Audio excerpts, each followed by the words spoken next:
Since I just happened to be messing with it before I go to bed, I decided to go ahead and take the blades off of it since I don't know that they've ever been sharpened. And I was going to measure them to get some replacement blades for it because there's going to be times during the summer where I'm going to be busy. And, you know, I'm just by myself and my nephew. Most of the time I work on my own stuff, so the odds that I'm going to have time to sharpen blades on that one, sharpen blades on this, sharpen blades on this, etc. It's starting to get out of hand. So I like to have a couple extra sets just in case. That way I can change them out and be done with it. That's what these guys look like. Old rusty crusty. But something I wanted to show you that I thought was interesting. I demoed a Wright ZK this summer. Loved it. But you know, to be honest, it's not the mower for me. And I say that just because of how much I cut. Plus, you know, I've still got this one as a backup. I still have this one. I have this one. So I don't really need to get rid of any of these for a ZK. A ZK would make things faster, but you know, I'm not cutting acres and acres and acres of grass every weekend. So that's why I say it really wouldn't fit for what I'm doing. But it is a fabulous mower. I really have nothing bad to say about it. But anyway, so to change the blades on that thing, you have to unbolt the top, or you have to take a top nut and a giant bolt out of the bottom of it to change the blades on it. And I thought that would be a complete nightmare, annoying as hell.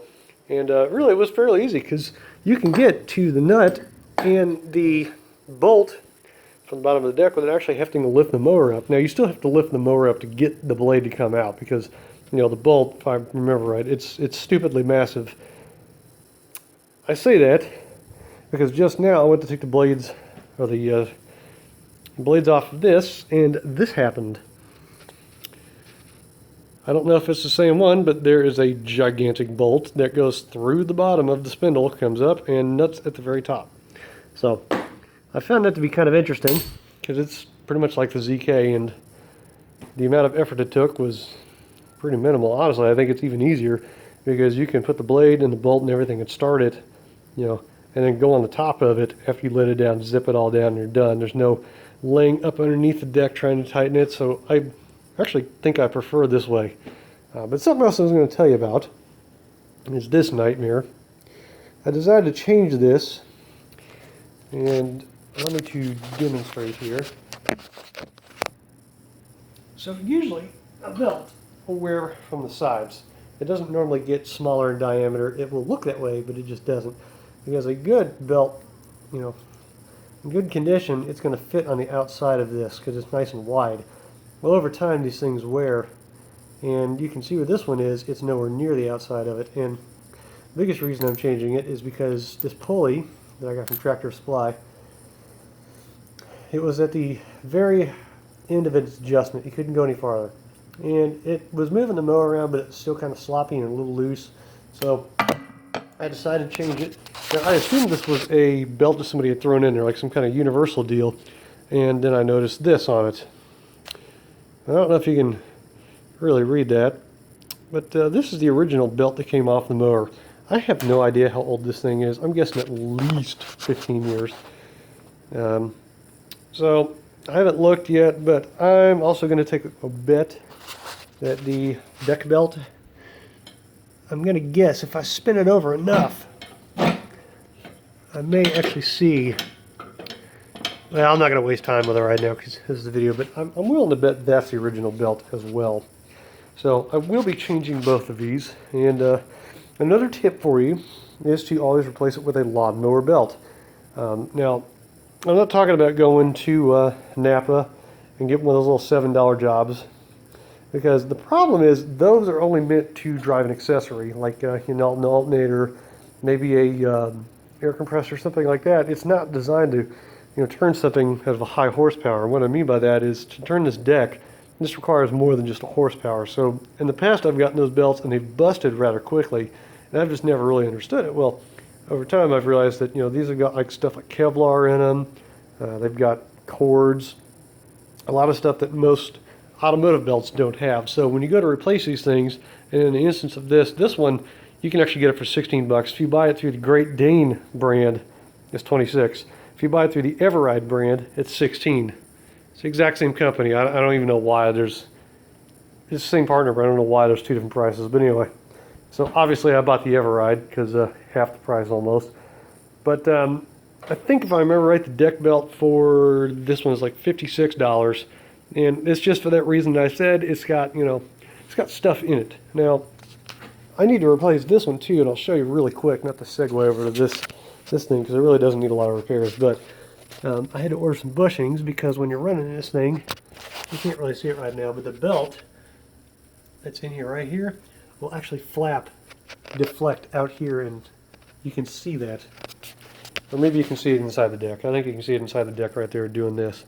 Because the idler bushings wore out and it's pointed like this, so as it's going around, it's fighting itself to go back smooth. So I'm going to do that and probably order a belt for it too, just so nothing happens to it. Because, you know, the funny thing is I've actually used that more last season than I ever intended on.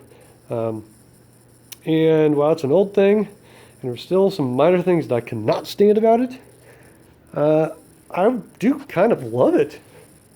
Do I love it as much as I love my snapper? Oh, no. This thing is just, I love this thing. But it's a close battle. I mean, honestly, this thing, when I first got it, I initially thought, oh God, this thing's such a nightmare. Why did I trade my Hustler for it? And now I'm kind of on the other way around. One problem that I do have with it is that it's extremely front heavy. And what I mean by that is when you're going up hills or you're going on slopes, you can feel the front end just kind of want to fall down like this. The right ZK I drove, it was extremely light in the front end on the other hand. And you could take it in steeper, I don't know if you could take it in steeper places, but it was far more, what's the word I want to say? You know, it's just more stable. So this one, and then another thing I noticed is, you know, when you're going through lawns and stuff, this one's so front heavy, early in the spring, it may cause ruts. But again, with the right, for some reason, its weight distribution was more farther back, so it didn't do that nearly as bad. So this is but if you find one of these things that's in good shape, I'd really highly recommend picking it up. This thing, I would almost go so far as to say it's been a game changer, because I've taken it places that I would not take this one, and it's only because of the stability thing. You know, when you get on a hill and you're doing this and you feel like you're going to tip the mower over, I mean, you don't want to be inside of it when that happens. This thing, I'm nearly fearless with it, because the worst that's going to happen is, you know, it's going to slide, but you can just step off the back of it and let it do whatever it's going to do. You don't have to get hurt. So I intend to eventually replace all these with stand-up mowers, just because I love that idea that you can step right off the back of it and you're out of harm's way. I'll probably still keep a walk behind, but as far as riders, like, unless I've got massive properties, you know, something that's like, you know, 5-10 acres, something like that, I have no desire. And even then, mostly stand-up mowers like these guys, you get the big ones that are pretty quick, you can usually do about 5 acres an hour. So, you know, 2 hours on one of these things, you've got it done. So there's really, in my opinion, not really much of a reason to buy a rider if I convert all the stand-up mowers. But that's in the future, nowhere near, you know, nowhere near right now. I might change my thinking in the future or whatever, but as of right now, that's the fleet, and that's what I intend to stay with.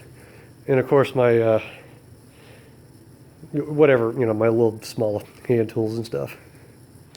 So anyway, I'm not really sure what this video was mainly about, other than just changing the belts and blades on that thing. But oh, something else I was going to mention was to change the belt on this thing. You have to take the idler out. That'll give you some room. Then you're going to have to take out this bolt right here.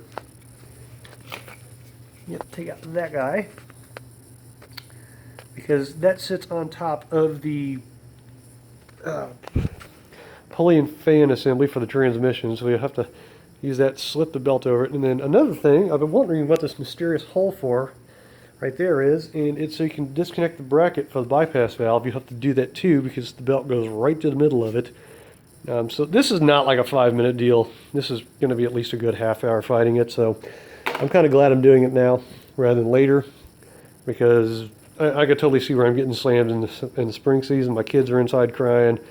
Wife's doing clinical stuff. I'm trying to watch everything and handle this before the next day, so I'm glad I'm taking care of this now. But anyway, again, I hope this information helps. I don't know why anybody would have one of these things, because I feel they're pretty rare, but if you do, maybe this will help you out. And you know, like I said, if you got any questions, want to see some extra pictures, videos, I should have this thing out dorking around here in probably another month because for some reason it's still 50 degrees in February.